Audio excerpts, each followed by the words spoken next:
Hi again then guys, and welcome to another installment of Rivals in GT Sport, the Showdown series, a versus matchup in a strict sense where we take two or more cars in both stock and sometimes tuned forms around a particular track to see which one is objectively better, not just in terms of the lap time, but also on paper in a top trump style showdown. On this occasion, once again comparing both the stock and tune performance and specs to see what kind of a difference it makes, which one has maybe a price advantage, which one has maybe a class advantage in terms of where you can use it, and of course which one is quicker.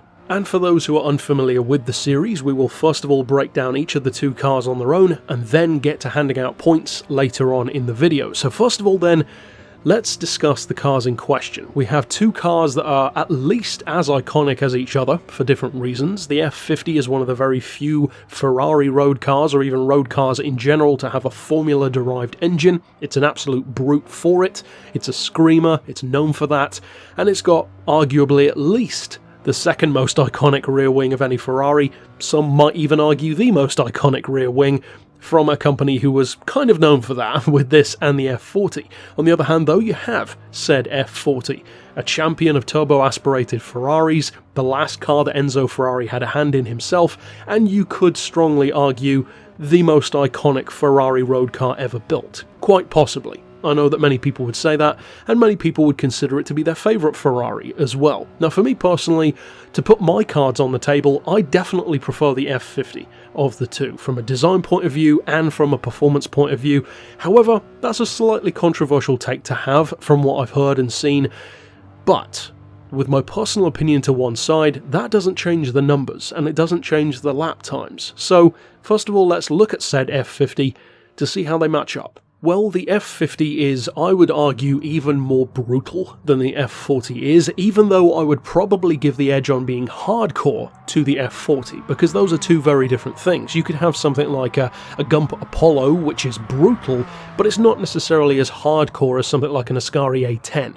That's the kind of difference that I'm talking about. One of them is very clearly like the ultimate track-focused thing of its time, which I would argue the F40 is actually more so in that regard, whereas having a formula-derived engine would make it pretty difficult for the F40 to beat the F50 in terms of being brutal. It sounds brutal, it accelerates in a far more impressive way than the F40, and the F40, of course, although it has an advantage in tuning, which we'll see later on because of the turbo aspiration versus the naturally aspirated V12 of the F50, it still has a lot of turbo lag in comparison. It doesn't feel as punchy or as I said, brutal as the F50 does. Now in terms of how the F50 performs, it's actually pretty well known now, and it was very quickly after it was included in the game, to be one of the best N300 cars out there. It's kind of surprising that you could get a car like this down to that level. It's actually one of the most exotic N300 cars you can get, easily up there with stuff like the GT40,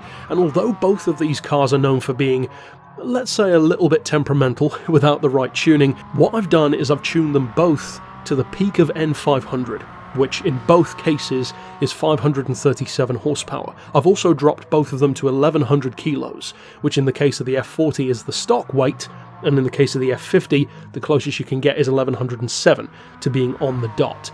But I will say that I definitely prefer the F50 in terms of how it actually handles, and I do prefer the engine as well. Now, that's all down to personal preference, of course, and I'd love to hear which one you prefer down below, obviously, but for me the F50 just feels much more modern than the F40 does. In fact, the F50 still feels incredible by today's standards, whereas the F40, as great as it is, it does feel its age. It feels like a dated supercar from the era of stuff like the XJ220, the 959, the EB110. They're all icons for a reason, but if you put it around a track, it doesn't necessarily feel like a modern supercar would. Whereas I would argue an F50 could quite easily still take on something like a Porsche Carrera GT in terms of the all-round vibe that the car has, despite being significantly older. As far as the F40 goes, well, I mentioned a number of my thoughts about it just now, but this is a pure old school car. It's one of the most out there Ferraris in terms of being turbo aspirated, and although we've seen more of that recently, Not so much at the time. It was occasional, but it wasn't exactly what people thought of Ferraris as being, not for road cars at the very least, but it was an incredible car at the time. If I recall correctly, I think it was faster than one of their Grand Prix cars around a certain circuit, one of the cars that Lauda drove, I believe, a number of years before. Might have been the 312P or something like that, but it's an incredible car. It was, if I recall correctly, the first road production car to break 200 miles per hour, one of the first, if not the first, street car to have a carbon fibre body. It's a groundbreaking car for the brand and for supercars in general, and it's possibly even the most iconic of those cars that I mentioned earlier on. The Jag, the Porsche, the Bugatti, etc. Although the XJ220 might give it a run for its money, and of course the McLaren F1 does. In terms of specifics, such as handling and performance, well, I already mentioned the fact that I believe the turbo lag definitely makes the F40 feel slower than it actually is, but the reality is, it's not slower. In fact, as you can see from the lap, it was actually quicker, about 0.7 of a second quicker, which is a decent margin. In fact, it's over that, it's almost 0.8. That's a big deal, almost a second quicker than the F50, even though, to me at least, it felt slower, which is kind of ironic. It doesn't feel as sharp through corners, it feels like it has more lag under throttle, and just overall it feels like more of an early 90s, late 80s style machine, whereas I already mentioned, to me the F50 doesn't. So to still be faster really is a testament, especially when it has no power advantage at all, and only a 7 kilo weight difference on the same tyres. So it really does speak to how good the car is. I think the only downside is it doesn't feel that fast. So the F50 kind of, to me it's more exciting to drive at that level, whereas the F40, it, of course, gets the job done, but it's not quite as visceral as the F50 is, which isn't too surprising given the difference in engine. As far as lap, though, well, it speaks for itself. However, that is how they compare on the track in terms of a lap time. How do they compare in terms of spec? First of all, let's consider the stock numbers. And of course we kick off, as always, with pricing. Now the pricing difference between these two cars I think is kind of crazy, because the F40 is no way near the kind of price that it arguably should be, especially when a number of other cars in the game, both already in the lineup or update vehicles, have much more accurate price jumps compared to real life. The fact that the F40 is still 450 grand is quite ridiculous. It should easily be the same price as the F50, if not more. You could strongly argue like 2 million, maybe 1 million at least. 450 grand is a steal for an icon like this, especially when the F50 is 1.9 million, which is crazy expensive. That's the same price as an LMP car in the last game, whereas the F40, if I recall correctly, is the same price that it was in GT6. So, of course, the F40 gets the first point. As far as engine, well, as I've said before, and I'll say it again, bigger does not make best when it comes to engines. Just speak to any rotary owner or gas turbine engine race driver, and they're more than capable despite not being some 9-litre V8. So, of course, it's not the be-all and end-all, but for the sake of Top Trump's style, bigger number equals best in everything except weight.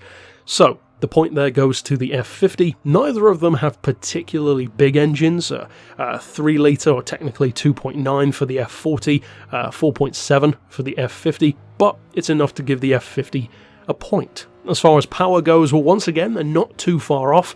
471 horsepower on the older car, 511 on the newer. As far as torque, though, it swings the other way. Again, not surprising at all. If you take a turbo engine and put it against a naturally aspirated F1 engine, well, chances are it's going to have more torque, and the F40 does. Unlike the power difference, though, it's a pretty huge difference between them on this occasion. 425 pound-feet is very impressive for a Ferrari. In fact, and there are a number of modern Ferraris which don't even have that kind of torque, whereas the F50, of course, as I said, it's like a Honda VTEC or an F1 engine. Most V10s, they're just not really designed for that. So 347 pound-feet is not bad, but of course it's not that kind of engine. As far as weight, well, both of them are very good, and both of them have weights which modern supercars would struggle to be at. 1,230 kilos on the F50, which is the heavier of the two, which is crazy when you think about that compared to like a McLaren P1 and a number of other hybrids that we have now. Even Ferrari's own LaFerrari is far heavier than that. And of course, even crazier, 1,100 kilos for the F40. Which of course means that because of how hardcore and brutal both of these cars are, they are, in their time, quite a lot lighter than all of their rivals on the market, or at least the vast majority of their rivals. EB110s, XJ220s, 959s, they're all significantly heavier cars, but also have a lot more kit, which is one of the reasons why. And of course, now that we've discussed the power and the weight, the next logical thing is indeed the horsepower per ton. This is, funnily enough though, pretty close, even though the power and the weight swing opposite.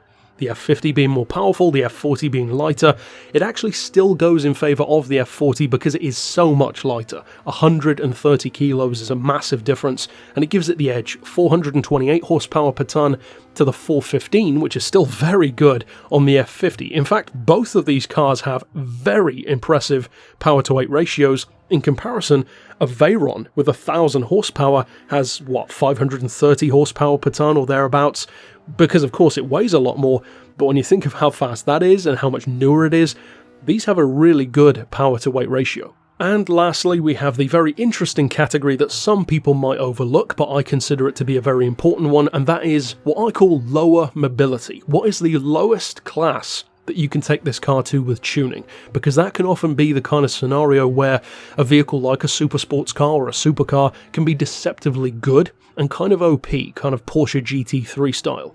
For this one, the F50 kind of ironically wins. Even though it's far more powerful, you can for some reason detune it, as I said, to N300, whereas for an even stranger reason, you cannot detune the F40 to that same level. It's stuck in N400, which is very strange, but there you go. So at the end of the stock standings, where does that leave us? Well, with 4 points, the Ferrari F40 wins.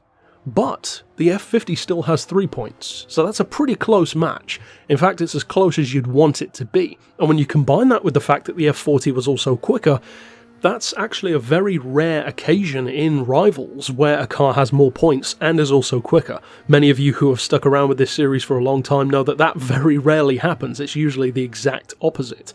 So that's the stock spec, but what about tuned?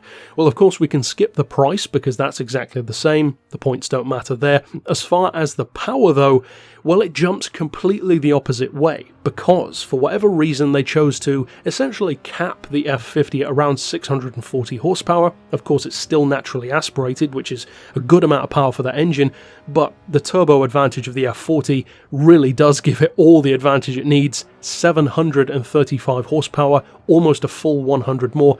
Of course it gets the point. As far as torque, come on, of course it's going to be the F40. What chance does the F50 have there? Once again, in fact, this time it's a massive difference between the two. 433 on the F50 is barely higher than the F40 was stock. On the other hand, you fully tune that F50 and as you can see, 663 pound-feet is massive, especially for a Ferrari. As far as weight, once again, no real surprises here. Both of them are lightweight, both of them continue to be, but once again, of course, it swings in favour of the F40 at 990 kilos, so less than a metric ton, whereas still very respectably the F50 is 1082. So again, not that much lighter than the F40 is stock, and it's there where you start to really notice some of the disadvantages that the F50 has, which starts to make those lap time differences make a bit more sense. As far as horsepower per tonne, well, once again, it swings exactly in favour of the F40. It did when it was stock, now even more so, by again a massive margin. 591 is very good on the F50, but 742 on the F40 is huge. And in terms of upper mobility, instead of detuning the car, in other words, what's the highest class that you can use it in, well, interestingly, it swings the other way, because of course you can tune up the F40 all the way to N700, whereas the F50 stops at N600, which is pretty interesting when you think about it, because it means if you're looking to use one of these cars in lower classes as an OP vehicle, you should probably go for the F50, whereas if you're looking for a car that can take on N700 supercars, well then obviously the F40 is the one to go with. And as far as the lap, of course we don't give that a point, but just for those who maybe need a recap, the F40 did a 233.3, and the F50 did a 234.096. So as I said, almost 0.8 of a second quicker.